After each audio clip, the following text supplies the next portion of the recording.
Alléluia. Veuillez, s'il vous plaît, ouvrir avec moi vos Bibles dans l'Évangile selon Jean, le chapitre 21.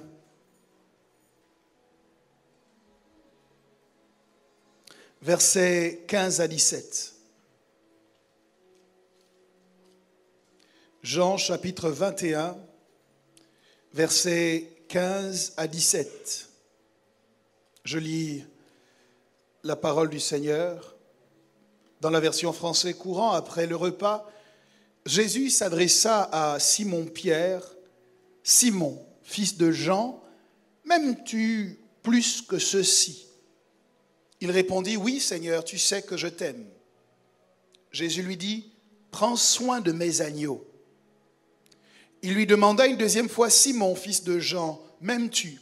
« Oui, Seigneur, répondit-il, « tu sais que je t'aime. » Jésus lui dit, « Prends soin de mes moutons. » Il lui demanda une troisième fois, « Simon, fils de Jean, m'aimes-tu » Pierre fut attristé de ce que Jésus lui avait demandé pour la troisième fois, « M'aimes-tu » Et il répondit, « Seigneur, tu sais toutes choses, tu sais que je t'aime. » Jésus ajouta, « Prends soin de mes moutons. » Oui, je te le déclare, c'est la vérité. Quand tu étais jeune, tu attachais toi-même ta ceinture et tu allais où tu voulais. Et quand tu seras vieux, tu étendras les bras. Un autre attachera ta ceinture et te mènera où tu ne voudras pas aller. Le deuxième texte que je vous propose de lire se trouve en Matthieu. Matthieu chapitre 9, versets 35 à 38. Matthieu chapitre 9, versets 35 à 38. Si vous y êtes, dites « Nous y sommes ». Alors je lis la parole du Seigneur. Jésus parcourait toutes les villes et les villages, enseignant dans les synagogues, prêchant la bonne nouvelle du royaume et guérissant toute maladie et toute infirmité. Que toute maladie et toute infirmité soient guéries au nom de Jésus ce matin. Voyant la foule, il fut ému de compassion pour elle parce qu'elle était languissante et abattue comme des brebis qui n'ont point de berger. Languissante et abattue comme des brebis qui n'ont point de berger. Dites avec moi, languissante et abattue comme des brebis qui n'ont point de berger. Alors il dit à ses disciples, la moisson est grande, mais il y a peu d'ouvriers. Priez donc le maître de la moisson d'envoyer des ouvriers dans sa moisson. Je suis désireux ce matin de vous partager quelques réflexions qui ont été les miennes cette semaine. Je suis chrétien depuis un certain nombre d'années maintenant. Et s'il y a une chose que j'ai pu constater, c'est que beaucoup de chrétiens souffrent. Ce n'est pas un constat que je fais aujourd'hui, mais sur une observation de plusieurs années, j'ai eu l'occasion de constater que dans les grandes réunions de prière que nous tenons, les chrétiens sont en capacité de faire des déclarations extraordinaires. Pour beaucoup d'entre eux, ils peuvent expliquer dans leur prière qu'ils se déplacent spirituellement de là où ils sont et qu'ils vont maintenant même à l'Assemblée nationale et qu'ils donnent des instructions aux députés et qu'ils partent de l'Assemblée nationale pour aller dans le bureau du président de la République. Et là-bas, il lui indique quelles sont les règles qu'il doit respecter dans la manière de diriger le pays. Et ils le font avec beaucoup d'assurance. Je me souviens de cette réunion de prière où un frère nouvellement converti entendait pendant la prière quelqu'un qui faisait « fiu, boum ».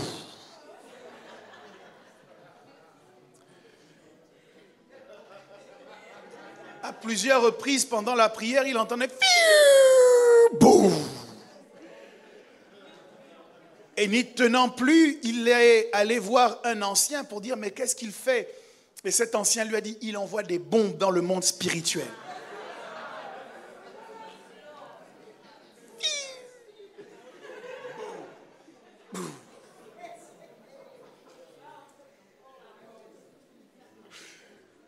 Et je me suis demandé si les chrétiens avaient le droit de se déplacer jusqu'à l'Élysée et demander l'argent d'un Uber à la fin du culte. S'ils avaient le droit d'aller jusqu'à l'Assemblée nationale pour donner des ordres aux parlementaires et vérifier si quelqu'un pouvait leur donner 10 € pour finir le mois. J'ai trouvé qu'il y avait un paradoxe entre le positionnement spirituel des chrétiens et la manière dont beaucoup de chrétiens vivent leur quotidien. Spirituellement, ils se voient, et peut-être qu'ils le sont, comme des géants. Mais dans leur quotidien, il y a comme un paradoxe. Dites avec moi, ce n'est pas normal. Et lorsque je consulte les Écritures, je comprends que les chrétiens sont intimement liés à la royauté et à la domination. Je comprends que ce n'est pas une vue de l'esprit ou une invention pour nous gargariser ou pour nous mousser lorsque nous parlons de royauté, lorsque nous parlons de règne, lorsque nous prenons position comme des rois dans le monde spirituel, parce que la Bible elle-même nous appelle des rois. La Bible dit que nous sommes un peuple de rois et de sacrificateurs, donc la royauté appartient aux chrétiens. Nous sommes dans notre bon droit lorsque nous promulguons des décrets dans le monde spirituel et que nous nous attendons à ce que ces décrets soient suivis de résultats. J'aimerais que tu dises à ton voisin de ma part, tu es un roi, tu es une reine. Dis-le lui encore plus fort, tu es un roi, tu es une reine. Il ne faut pas que les circonstances de ta vie t'emmènent à douter de la couronne que Dieu a déposée sur ta tête. Il ne faut pas que les limitations de ta vie t'emmènent à douter de la royauté qu'il a déposée sur ta tête.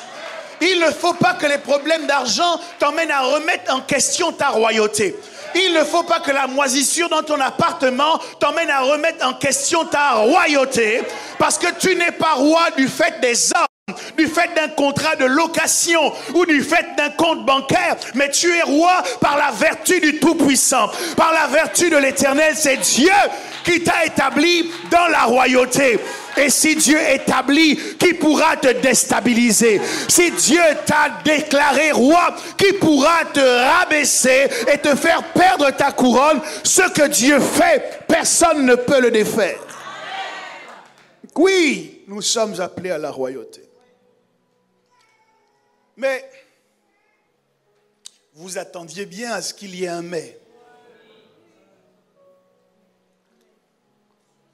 Mais la royauté respecte des conditions.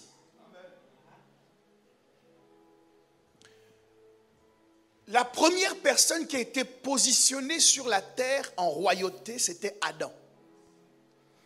La Bible dit que Dieu s'est réuni avec lui-même et il a dit, faisons l'homme à notre image et à notre ressemblance et qu'il domine. Donc lorsqu'Adam arrive dans le jardin d'Éden, il arrive en tant que monarque. C'est un roi. Cette royauté se matérialise notamment par le fait qu'Adam a le droit de donner un nom à tous les animaux. Ça veut dire que Dieu les a créés, mais Dieu les fait avancer devant Adam et c'est Adam qui doit les nommer. Ce qui dans la culture hébraïque est un signe de propriété et d'autorité. C'est pour cette raison que les Juifs n'appellent pas Dieu par son nom. Parce qu'ils ne veulent pas donner l'impression qu'ils ont une propriété ou une quelconque autorité sur Dieu. Et d'ailleurs, Dieu va également faire approcher la femme de l'homme afin que l'homme lui donne un nom. Pour établir que déjà dans la sphère familiale, au commencement, avant le péché, il y avait une position d'autorité de l'homme sur la femme. Pas de domination, mais d'autorité.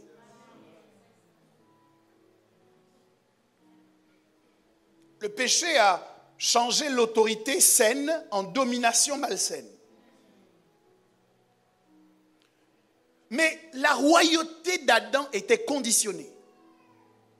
Les animaux respectaient Adam à une condition.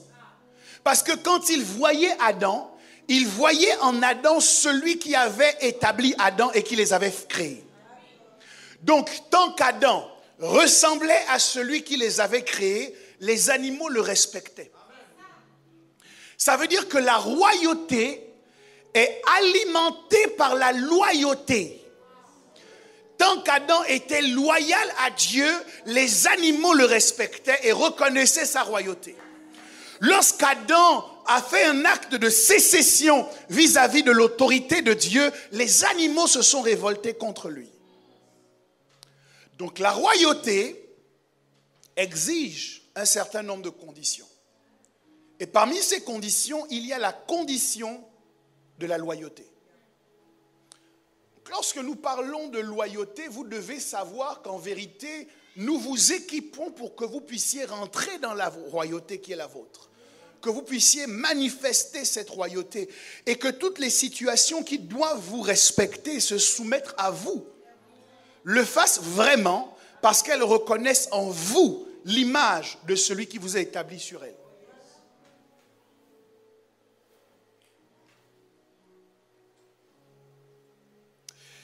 Et dans toute sa sagesse, Dieu choisit de confier la royauté ou le royaume à une catégorie spécifique de personnes après la chute d'Adam. Lorsque l'homme a montré qu'il n'était pas en capacité de respecter ces conditions, Jésus vient nous révéler le type de personne à qui le royaume a été confié. C'est Luc 12, 32 qui nous met dans la confidence. C'est Jésus qui parle et il dit « Ne crains point petit troupeau, car votre Père a trouvé bon de vous donner le royaume. » Le royaume n'a pas été donné à des géants. Le royaume n'a pas été donné à des apôtres. Le royaume n'a pas été donné à des archevêques. Le royaume n'a pas été donné à des gens spirituellement tellement élevés que par mérite, ils ont gagné le royaume. Non. Le royaume a été donné par Dieu aux petits troupeaux.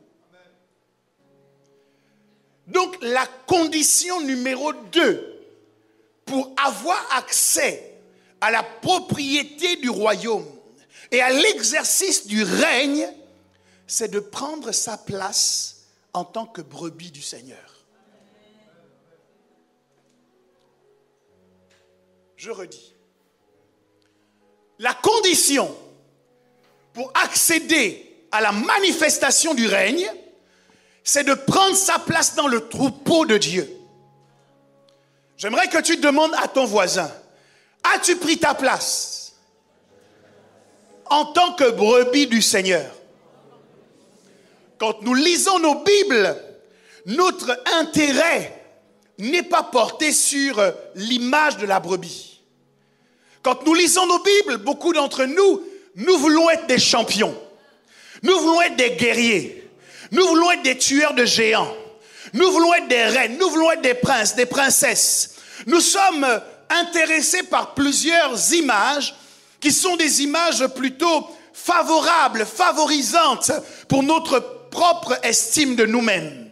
Cependant, ceux qui ont reçu le règne, ce sont les brebis. Je redis, ceux qui ont reçu le règne, ce sont des brebis. Donc, lorsque j'ai changé de situation et qu'au lieu d'être une brebis du Seigneur, je suis un collègue de Jésus, je vais vivre, mais je ne vivrai pas le règne.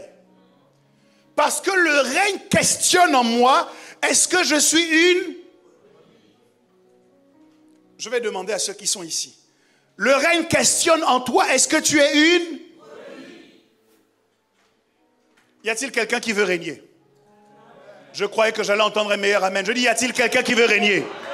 Y a-t-il quelqu'un qui veut régner? Y a-t-il quelqu'un qui veut avoir autorité et domination sur les différentes situations de sa vie? Je dis, si tu veux régner, alors tu dois savoir aujourd'hui que ce qui te donne la capacité de régner, c'est d'être une brebis du Seigneur. Tant que tu n'es pas dans ce positionnement en tant que brebis, tu ne peux pas expérimenter et manifester le règne. Parce que l'une des choses que la brebis a et que toutes les autres images n'ont pas, c'est sa soumission. C'est sa douceur. La Bible dit que Jésus était comme un agneau qu'on mène à l'abattoir. On peut conduire la brebis à l'abattoir sans qu'elle ne réagisse. La brebis se comporte un peu comme Isaac, que son père met sur l'autel et qui ne se rebiffe pas. Parce que la particularité, la spécificité de l'agneau, c'est sa douceur et sa soumission. C'est une autre façon de parler de sa loyauté. Et oui, vous me direz, nous sommes des brebis du Seigneur. Je suis d'accord avec cette image. C'est ce que la Bible nous enseigne. Mais nous voyons que le Seigneur qui a trouvé bon de donner son royaume aux brebis, va également confier ses brebis à des bergers. C'est pour cette raison qu'il parle avec Pierre avant de s'en aller et qu'il demande à Pierre à 3 reprises, Pierre, m'aimes-tu? Pourquoi demande-t-il à Pierre 3 fois m'aimes-tu? C'est parce que Pierre avait renié Jésus 3 fois avant que le coq ne chante. Et pour chacune des fois qu'il avait renié le Seigneur, il fallait qu'il rétablisse la relation qu'il avait avec lui. Donc même en présence de Jésus, il y a nécessité de rétablir une relation qui avait été brisée. Même le pardon de Jésus exige un rétablissement d'une relation qui avait été brisée. Cessez de croire qu'une relation se rétablit par un claquement de doigts, sans qu'il n'y ait de reconnaissance, sans qu'il n'y ait de réparation, sans qu'il y ait de restauration. Non, une relation se restaure par le fait que l'on reconnaît le mal qu'on a fait et qu'on choisit d'aller dans le sens inverse. Il dit, Pierre, m'aimes-tu? Pierre répond une première fois, Seigneur, tu sais que je t'aime. Et Jésus lui dit cette parole très grave pour les chrétiens qui sont en lien direct avec Jésus, pour les chrétiens qui n'ont pas besoin d'église locale, pour les chrétiens qui n'ont pas besoin de pasteur. Pierre leur dit, Jésus dit à Pierre, paie mes brebis. Donc ces brebis-là, ce sont les miennes. Mais Pierre, je te donne instruction de t'occuper d'elles. C'est le verbe paître qui vient de pâturage, qui fait partie de la même famille que pasteur. Donc Jésus, en tant que le bon berger, choisit d'établir des pasteurs qui vont s'occuper de ses brebis. Donc lorsque je dis je suis la brebis du Seigneur, je dois savoir que le Seigneur m'a confié à des pasteurs. C'est dans vos Bibles.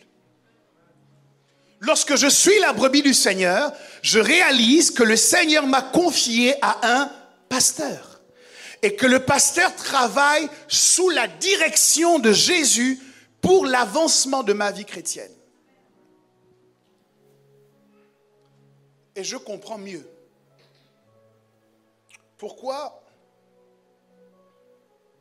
quand Jésus arrive en Matthieu 9, 35, et qu'il regarde cette foule, il est embêté parce qu'il dit qu'elle était languissante et abattus comme des brebis qui n'ont point de berger. L'une des choses qui déconnecte le chrétien de la royauté, c'est que son statut de brebis n'est plus clairement établi dans sa pensée. Et puisque le diable est au courant de la manière dont Dieu a structuré les choses, il va concentrer le maximum d'efforts pour détruire les bergers. Il prend exemple d'ailleurs sur une parole que Dieu lui-même a prononcée en disant « Je frapperai le berger et les brebis seront dispersées. » Donc, chaque fois que le diable vise des brebis, il n'attaque pas les brebis. Il attaque d'abord le berger auquel ces brebis ont été confiées. Lorsque Hérode s'est levé pour persécuter l'Église et qu'il a fait tuer Jacques, il n'a pas fait mettre en prison quelqu'un qui faisait l'accueil dans une église locale. Mais il est allé chercher Pierre, qui était censé être une colonne de l'église, pour le mettre en prison.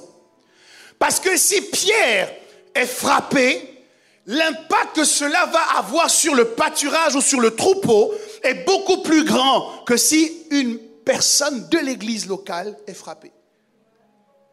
Donc, sachant qu'il n'a que peu de temps, qu'est-ce que l'ennemi fait? Il va concentrer le maximum d'attaques sur les pasteurs. Nous avons eu l'intervention ce mardi du bishop Chalo qui nous relatait certains témoignages d'hommes de Dieu dans le monde qui sont en train de mourir, victimes de dépression, qui sont en train de se suicider parce qu'ils n'en peuvent plus. Et j'ai bien senti dans le cœur de beaucoup d'entre vous l'inquiétude que vous aviez me concernant. Et ce matin, j'ai une bonne nouvelle. Je vais bien.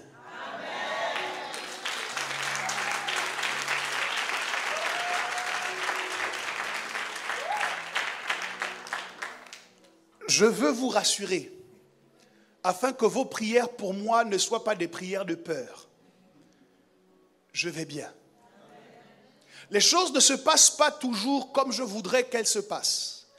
Certaines circonstances échappent certes à mon contrôle. Mais lorsque j'ai décidé de servir Christ, j'ai choisi de faire de lui mon point de focalisation. Tant que Jésus est assis sur son trône, moi je vais bien. Tant que Jésus est assis sur son trône, moi je me porte bien. Il n'a pas dit que l'embarcation dans laquelle nous sommes ne connaîtrait pas de tempête. Mais il a dit que nous irons de l'autre bord. Alors je viens dire à quelqu'un ce matin, toi et moi, nous irons de l'autre bord. Il y aura des turbulences, mais nous irons de l'autre bord. Il y aura des tempêtes, mais tu iras de l'autre bord. Il y aura des tourbillons, mais tu iras de l'autre bord. Jésus n'a pas dit qu'il n'y aurait pas de problème, mais il a dit que nous atteindrons l'autre bord. Alors, est-ce que pendant quelques instants, tu peux dire à ces circonstances dangereuses, j'atteindrai l'autre bord. À ces problèmes relationnels, j'atteindrai l'autre bord. À quelqu'un n'a pas bien parlé, à ces problèmes financiers, j'atteindrai l'autre bord. À ces problèmes de santé, j'atteindrai l'autre bord. Quoi qu'il arrive, j'atteindrai l'autre bord. Ce n'est pas un homme qui m'a envoyé, c'est Jésus qui m'a envoyé. Et sa parole est suffisante pour faire taire les tempêtes. Sa parole est suffisante pour faire fuir la maladie. Sa parole est suffisante pour faire fuir les démons. Sa parole est suffisante pour te mettre à part, pour te sécuriser, pour te protéger. J'atteindrai l'autre bord. Alors, les brebis de providence ne seront pas dispersées. Je dis les brebis de providence ne seront pas dispersées. Toutes les promesses et les prophéties que Dieu a dites à notre sujet, nous allons les accomplir. Je croyais que quelqu'un allait me dire un meilleur amen. Je croyais que quelqu'un allait me dire un amen encore plus fort. Alors, dans ta situation, comment tu peux m'aider à me sentir encore mieux? J'ai dit à quelqu'un cette semaine, et je veux le dire à chacun de vous, la raison pour laquelle nous consentons tous les sacrifices, c'est pour vous emmener à ressembler davantage à Christ. Ça veut dire que mon plus beau salaire, c'est lorsque quelqu'un qui a accepté Jésus, au travers des enseignements que nous lui avons apportés, voit sa relation avec Christ s'améliorer de jour en jour, voit son caractère changer, Accepte de mettre de côté ceux qui hier étaient du monde et choisis désormais de marcher en nouveauté de vie.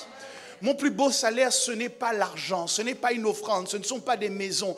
Mon plus beau salaire, c'est de voir Christ qui est formé en chacun de vous. C'est de savoir que dans une circonstance où tu aurais pu mal répondre à ton frère, tu as décidé de dire: que ferait Jésus à ma place? Et tu as choisi au contraire d'adopter le langage de l'évangile. Tu as choisi au contraire de devenir un soutien pour le plus faible plutôt que quelqu'un qui allait l'abattre pendant qu'il est blessé sur le champ de bataille. Ma plus grande joie, c'est de considérer que tout ce que nous subissons, nous ne le subissons pas pour rien. Mais qu'à travers notre sacrifice, des vies sont changées. Des destinées sont réalignées.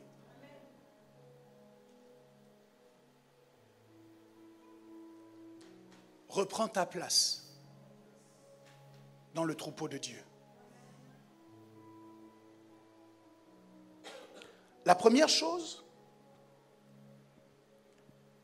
que vous devez noter quand vous vous identifiez comme une brebis du Seigneur, c'est que le premier rôle que vous avez, c'est de suivre votre berger. Jamais on n'a vu dans la Bible une brebis qui a expliqué au berger dans quelle direction il fallait aller. Jamais. Même si elle a un bac plus 6, plus 10, plus 15, si elle est brebis, elle suit le berger. Et j'ai eu à cœur, alors que Jésus a fait une déclaration extraordinaire à ce sujet, il a dit: mes brebis entendent ma voix et elles me suivent. J'ai eu à cœur de vous faire voir un élément vidéo ce matin qui illustre à la perfection la déclaration de Jésus. Alors si l'équipe de l'audiovisuel est d'accord, j'aimerais qu'ensemble on regarde cet élément et nous reprenons la parole juste après. Les brebis n'entendent-elles que la voix de leur pasteur?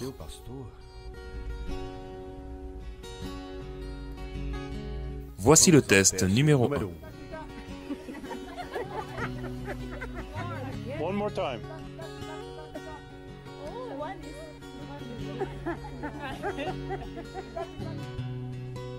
Test numéro 2.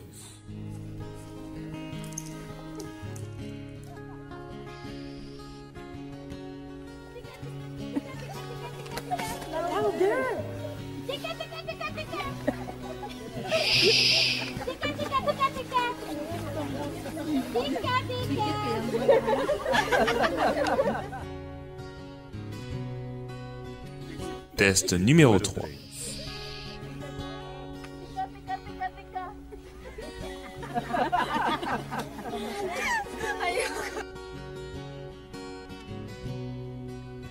Maintenant, voici le pasteur des brebis. Look at them, look at them. Observez la réaction. They are coming. Oh my God.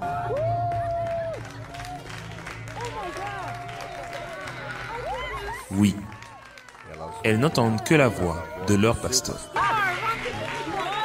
Alléluia. Alors vous devez savoir que lorsque Jésus dit cette phrase, il fait référence à quelque chose qui est culturellement connu dans le peuple d'Israël. Les bergers avaient tendance à regrouper toutes leurs brebis au même endroit pour former un seul troupeau qui allait paître dans le pâturage parce que cela facilitait la protection du troupeau. Ça veut dire que si Darlis, viens me voir s'il te plaît. Je vais prendre qui d'autre? Pasteur Elvire.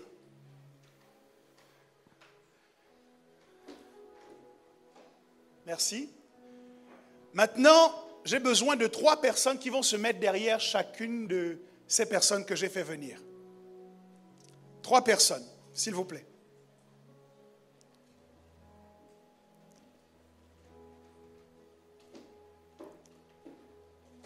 Oui. Bon, mettez trop aussi derrière moi quand même, parce que je fais partie de l'exemple. Chacun 3 personnes. Donc 3 là-bas, 3 ici, 3 ici. Il en manque 2 de chaque.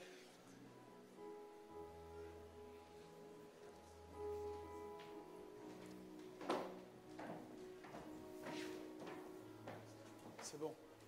Non, c'est bon. Ça fait 3. Ça fait 2. Il manque une personne. Oui. On a besoin de une autre. Et une autre. Ça fait 2 personnes qui manquent, c'est ça? Ok.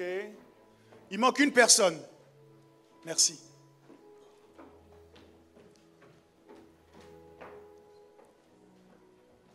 Très bien. Donc l'exemple ou l'image, c'est quoi? C'est qu'à l'époque de Jésus, imaginez que Pasteur Elvire, Darlis et moi, nous soyons des bergers. Et voici nos brebis. Lorsque nous arrivons au pâturage, nous mettons les brebis toutes ensemble. Donc avancez-vous et les brebis, vous mélangez. Voilà. Éloignez-vous bien. Et donc nos brebis, à ce moment, sont en train de paître ensemble. Il n'y a rien qui les distingue les unes des autres. Et ça commence comme ça au début de la journée. Les brebis sont en train de paître. Allez, paissez un peu.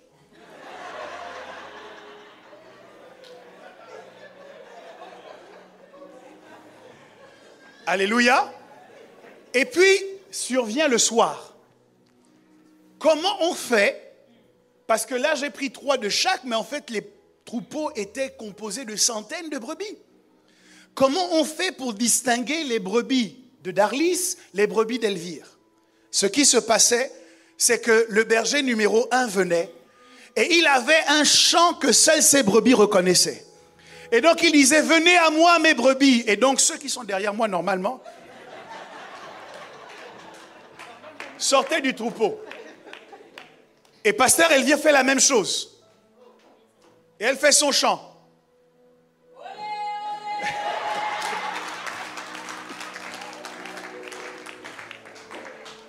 Et vous voyez, à cause de la voix du berger, les brebis ont su aller chacune vers le berger qui est le leur, et le troupeau est à nouveau constitué en fonction de la propriété de chacun. Donc quand Jésus dit « Mes brebis entendent ma voix et elles me suivent », il ne parle pas seulement de l'église locale. Il dit « Mes brebis sont mélangées dans le monde ». Elles sont sur leur lieu de travail. Elles sont dans leur famille. On ne sait pas à qui elles appartiennent. Mais le jour viendra où je vais arriver et je vais chanter mon chant. Et ce jour-là, de leur famille, mes brebis vont sortir. De leur lieu de travail, mes brebis vont sortir. Quel que soit le lieu où elles sont, mes brebis sortiront. C'est pour ça qu'il dit, mes brebis entendent ma voix. Et elles me suivent. Donc la première chose, c'est que les brebis suivent le berger. La deuxième chose, c'est qu'elles reconnaissent la voix de leur berger. Merci à vous.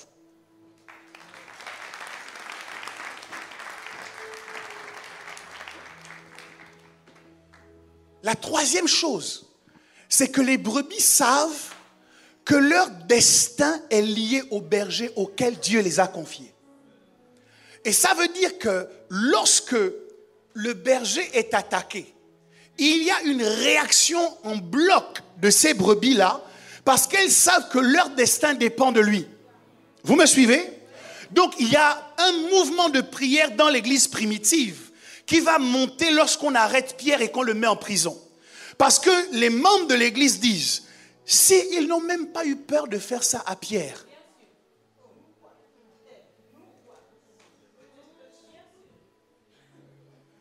donc, dans une relation saine entre les brebis et le berger emmène les brebis au pâturage. C'est lui qui s'occupe de leur donner la nourriture. Dans le cadre de l'église locale, on parle de la nourriture spirituelle. On parle de la parole qui vous est annoncée. C'est le soin pastoral. C'est le fait que lorsque vous avez un besoin, vous savez contacter votre pasteur et ce pasteur est censé prier pour vous et vous donner les orientations qui vous permettent de vous en sortir. Mais il ne fait pas ça gratuitement. Dans la relation entre le berger et les brebis, le berger boit le lait des brebis. Le berger se fait des vêtements avec le coton, ou plutôt la laine, que produisent les brebis. Et je n'ai pas l'autre élément vidéo, mais on m'a montré une fois ce qu'était une brebis sans berger pour la tondre. La laine avait tellement grandi qu'elle était devenue complètement aveuglée par cette laine qu'elle avait autour d'elle. Et lorsque le berger l'a tondue, elle avait du mal à se déplacer parce qu'elle était alourdie par toute cette laine.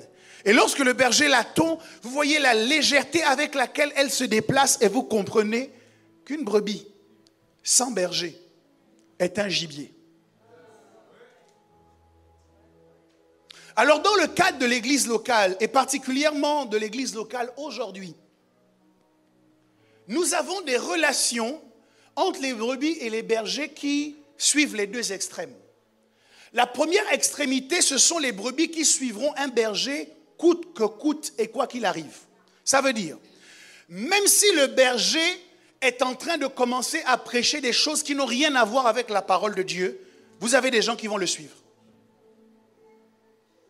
Ces personnes oublient qu'avant d'être des brebis de ce berger, elles sont d'abord des brebis du Seigneur. Et que ce berger a autorité sur les brebis parce que lui-même est loyal au Seigneur. Ça veut dire que dans toute église, que ce soit à Providence ou ailleurs, si les prédications ou la parole qui vous est annoncée n'est plus en conformité avec la Bible, fuyez. Vous n'avez pas entendu. Fuyez. Parce que ce qui donne le mandat à un berger de vous conduire, c'est son lien et son rapport à la parole de Dieu. Jésus a dit à Pierre, pas appelle les brebis. Il a dit, paie mes brebis. Ça veut dire que les brebis qui sont dans l'église sont d'abord les brebis du Seigneur. Ce sont certes les brebis d'une église locale, mais elles sont dans une église locale parce que le Seigneur les a confiées à quelqu'un. Donc ça, c'est la première extrémité. Ceux que j'appelle les jusqu'au-boutistes. C'est pour ça que vous allez voir sur la toile un pasteur qui a demandé aux fidèles d'aller manger de l'herbe. Et vous voyez les fidèles qui sont allés manger de l'herbe. Ça existe. C'est pas pour rire, ça existe. Ok? Il dit, je suis votre berger, je dois vous donner à manger. Et le berger donne de l'herbe à ses brebis à manger. Il y a de l'herbe ici, sortez et mangez. Ça, c'est la première extrémité, les jusqu'au-boutistes. Demande à ton voisin, es-tu un jusqu'au-boutiste?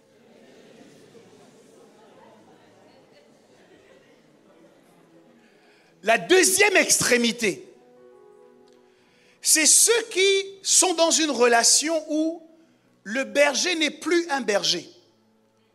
C'est un prédicateur du dimanche. On se réunit pour entendre la bonne parole qu'il va nous donner, mais on n'a aucun lien et aucun rapport avec lui. Si jamais il a des problèmes dans sa vie, qu'il meurt, ce n'est pas grave.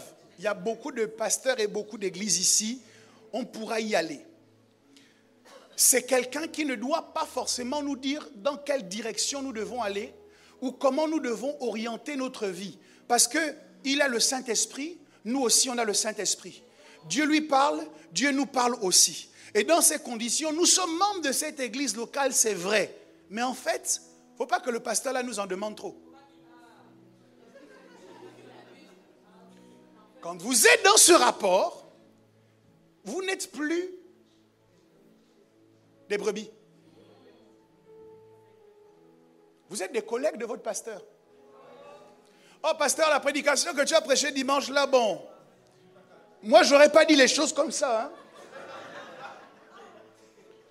Bon, le dimanche d'avant c'était bien, mais la prochaine fois c'est mieux que tu abordes les choses dans une autre mesure.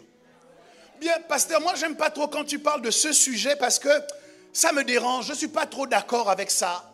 C'est quelque chose qui me gêne, surtout que nous sommes aujourd'hui dans un pays développé avec des considérations assez modernes et progressistes. Je pense que tu dois adapter ton langage au pays dans lequel nous nous trouvons. Sors.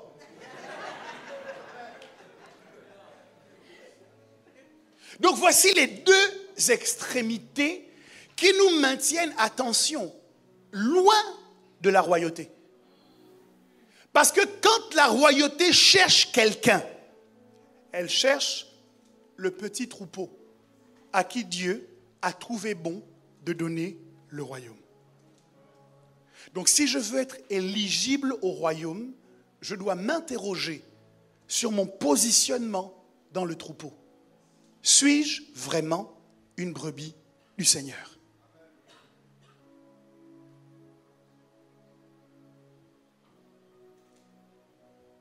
Et je comprends mieux pourquoi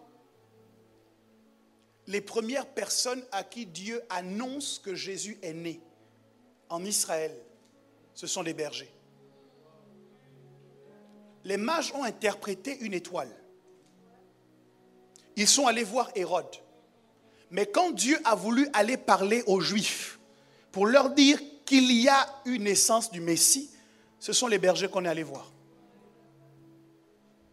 Peuple de Dieu, je crois que la vie chrétienne, à la base, n'est pas compliquée. Mais c'est nous qui la compliquons.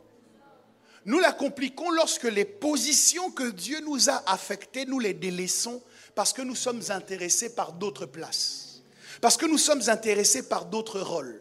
J'aimerais que chacun s'interroge aujourd'hui, est-ce que je suis correctement à ma place en tant que brebis du Seigneur? Si ce n'est pas le cas, on va t'aider aujourd'hui. Parce qu'il faut que tu règnes. On va t'aider aujourd'hui. Parce qu'il faut que la royauté te localise et te trouve. Est-ce qu'il y a quelqu'un qui est fatigué d'avoir la domination spirituelle, mais pas forcément matérielle? Le moment est venu pour toi de prendre position matériellement en tant que roi, en tant que reine, parce que c'est à cela que Dieu t'a appelé. Il a dit, ne crains point, petit troupeau, car votre Père a trouvé bon de vous donner le royaume. Lorsque vous n'avez pas le royaume matériel, ce qui rentre, c'est la peur, ce qui rentre, c'est la crainte. Vous êtes tout le temps dans l'inquiétude parce que vous n'avez pas réalisé que le royaume vous a été donné, que le règne vous a été donné. Mais lorsque vous reprenez votre place en tant que troupeau du Seigneur, à ce moment, la couronne vous localise. À ce moment, votre autorité sur la terre augmente. Votre autorité sur les situations de la vie augmente. Pourquoi? Parce que ce qui alimente la royauté, c'est la loyauté. Et quand vous avez augmenté la loyauté, vous avez fait grandir la royauté. Est-ce qu'il y a quelqu'un qui veut prier avec moi ce matin? Est-ce qu'il y a quelqu'un qui veut repositionner sa vie en tant que brebis du Seigneur? Une brebis qui est confiée à un berger.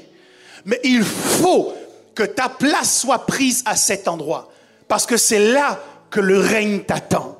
C'est là que le gouvernement t'attend. C'est là que la royauté t'attend. Alors si tu as entendu ces choses et que c'est ce que tu as à cœur de faire, j'aimerais que tu commences à élever ta voix et que tu te dises avec moi, je reprends ma place. Je reprends ma position. Je reprends mon mouvement, ma situation de brebis du Seigneur. Élève ta voix et commence à prier.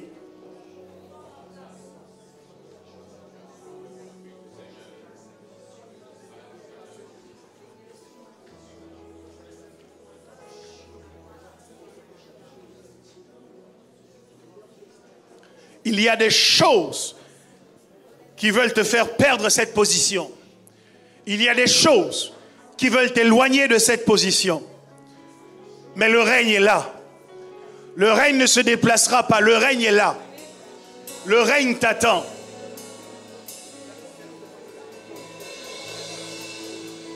Pendant que tu élèves ta voix, la royauté est en train de te localiser. Pendant que tu élèves ta voix, Shakayos, Lebahada,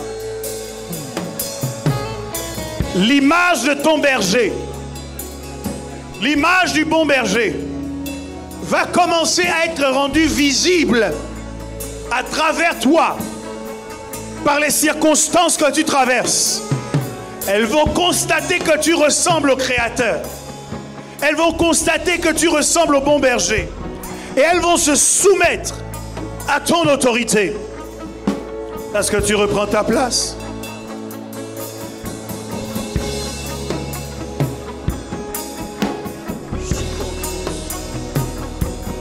Yes. Yes. Yes. Yes. Yes. Yes, Lord.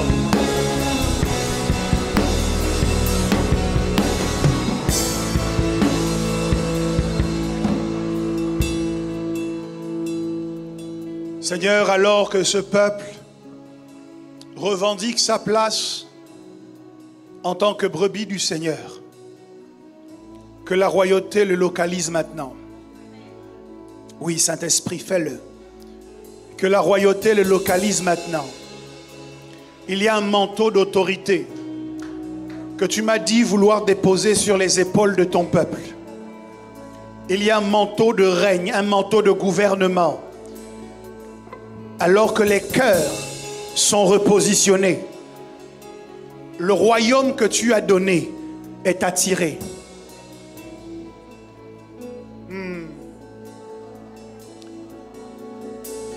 C'est sur la vie de quelqu'un. Lève tes mains vers le ciel. Il y a une onction d'autorité et de gouvernement. Tu dois être la tête et non la queue. Tu dois parler et les choses se font.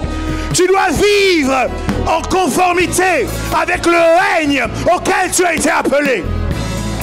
Dieu de Jésus-Christ, tu m'as parlé en me disant si ce peuple accepte d'être mon troupeau, alors le royaume sera mis entre ses mains. Pendant que ses mains sont levées, Seigneur, qu'il y ait une attestation de la dimension de règne dans laquelle tu les introduis. Je le demande maintenant. Maintenant, au nom de Jésus, que le ciel soit ouvert. Maintenant, onction de gouvernement, que l'autorité que Jésus a donnée à son Église se manifeste dans ta vie, dans ton quotidien. Je ne parle pas seulement du monde invisible, mais dans le monde visible, cela se verra, cela se fera, qu'il en soit ainsi. Reçois-le, maintenant même. Ça vient sur toi. Ah, il y a des postes de direction qui vont être distribués ce matin. Ah, il y a des postes d'autorité qui vont être distribués. Je suis dans le monde professionnel pour l'instant. C'est toi qui fais le travail de ton chef, mais tu ne touches pas le salaire de ton chef. Ah, aujourd'hui c'est le jour de la justice. Aujourd'hui c'est le jour du repositionnement. Pendant que je suis en train de parler, il y a quelque chose de spirituel, de surnaturel qui se débloque et qui arrive sur toi et qui te rend capable de prendre la position qui est la tienne. Wouh!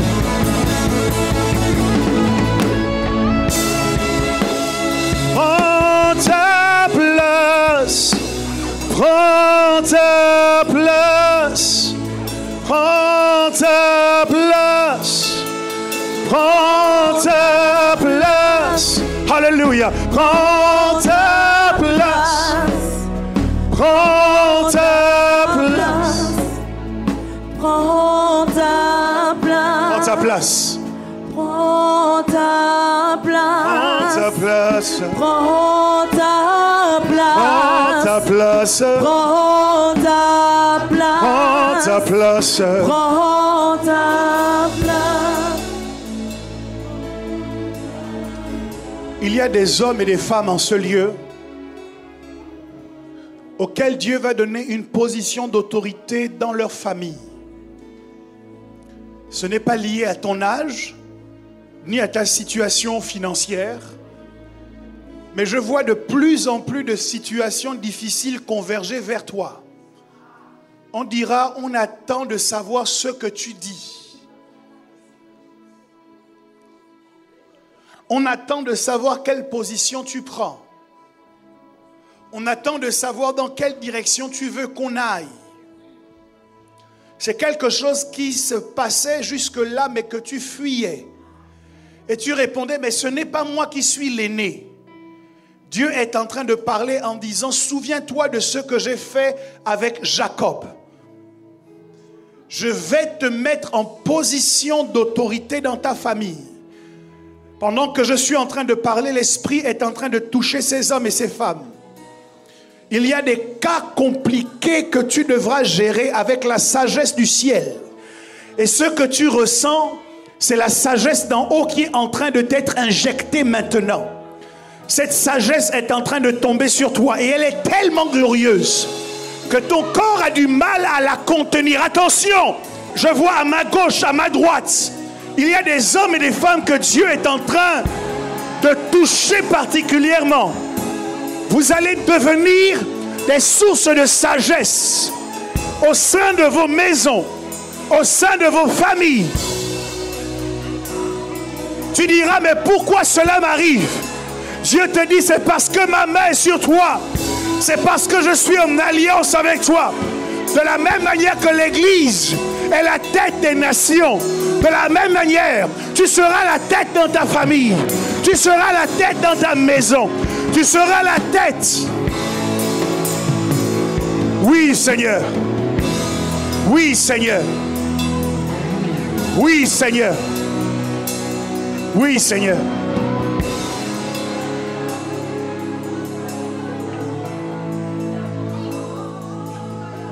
La dernière chose pour laquelle je veux prier,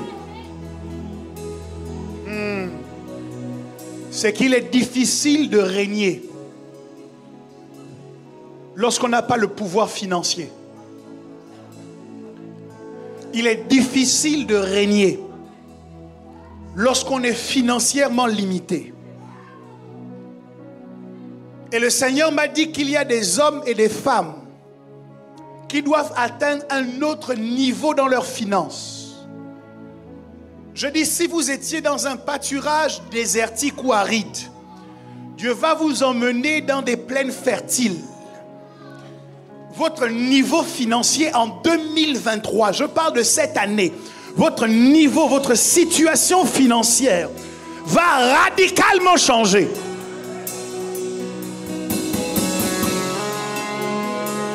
Pendant que je vais prier, pour certains d'entre vous, vous allez recevoir des illuminations sur ce que vous devez faire, sur les activités que vous devez commencer.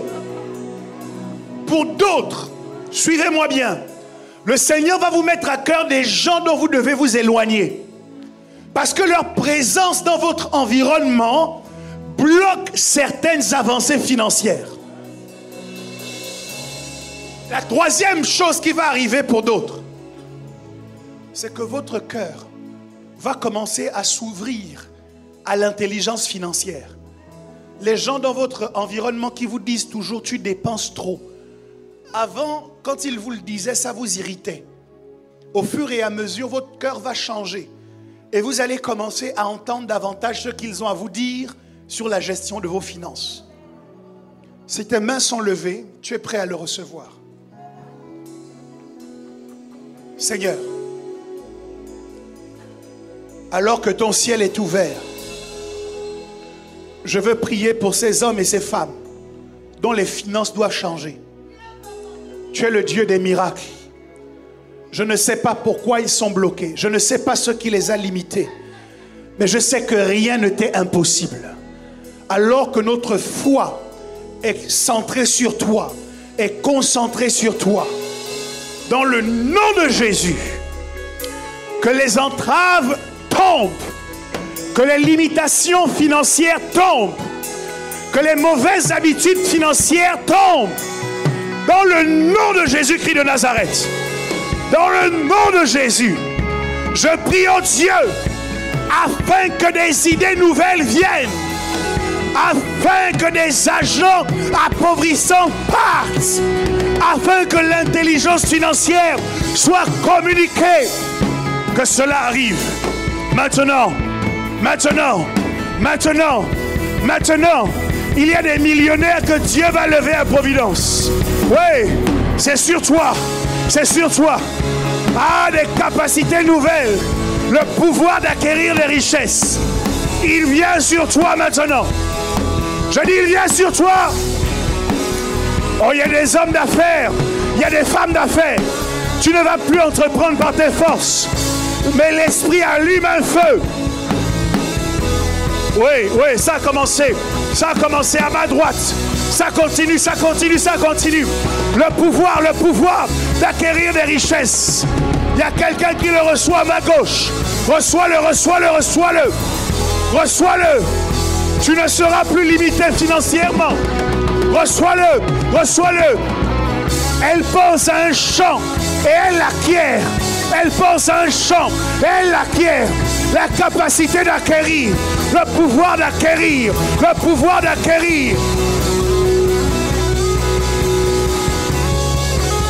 Ouais!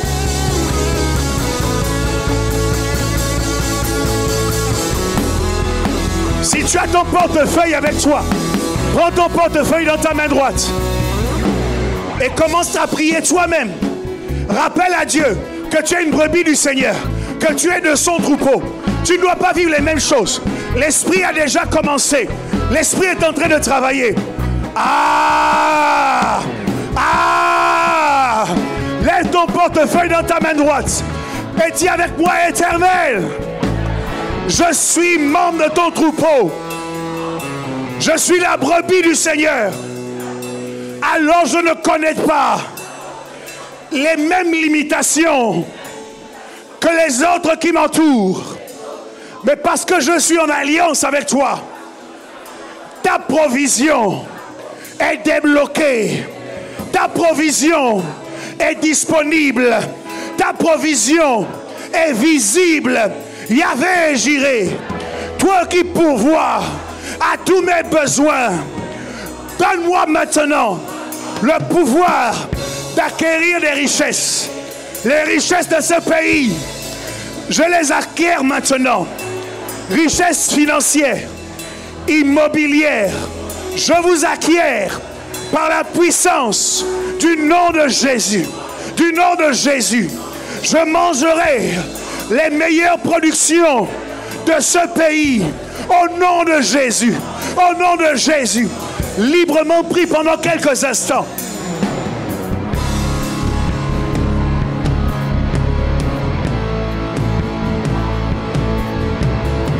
Déclenche, déclenche, déclenche. Déclenche, déclenche, déclenche. Déclenche, déclenche, déclenche. Un autre niveau. Un autre niveau. Un autre niveau. Makarabagaborobos. Ebrachirobos. Les makatahadadada. Les. Tu ne dois pas être limité. Tu ne connaîtras pas les mêmes limitations. Les makatorobobos, les makatos, les beaux.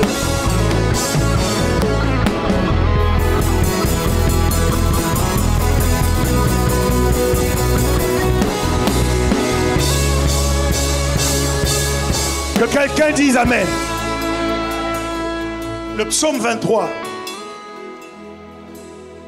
nous apporte des éclaircissements sur notre situation de brebis du Seigneur. Lorsque nous reconnaissons que l'Éternel est mon berger. Il dit, l'Éternel est mon berger, je ne manquerai de rien. Il me met au repos sur de verts pâturages. Dit, je reçois le repos. Je paie dans de verts pâturages. Il me conduit au calme près de l'eau. Dis, je suis calme. Je suis près des eaux paisibles. Il me fait revivre. Il me guide sur la bonne voie. Car il est fidèle à lui-même. Même si je marche dans la vallée de l'ombre de la mort, je ne redoute aucun mal. Car Seigneur, tu m'accompagnes. Tu me conduis, tu me défends. Voilà ce qui me rassure. Face à ceux qui me veulent du mal, tu prépares un banquet pour moi. Tu m'accueilles en versant sur ma tête de l'huile parfumée. Tu remplis ma coupe et elle déborde. Oui, le bonheur et la grâce m'accompagneront tous les jours de ma vie. Seigneur, je reviendrai dans ta maison aussi longtemps que je vivrai. Est-ce que quelqu'un peut dire amen et acclamer très fort le nom de Jésus?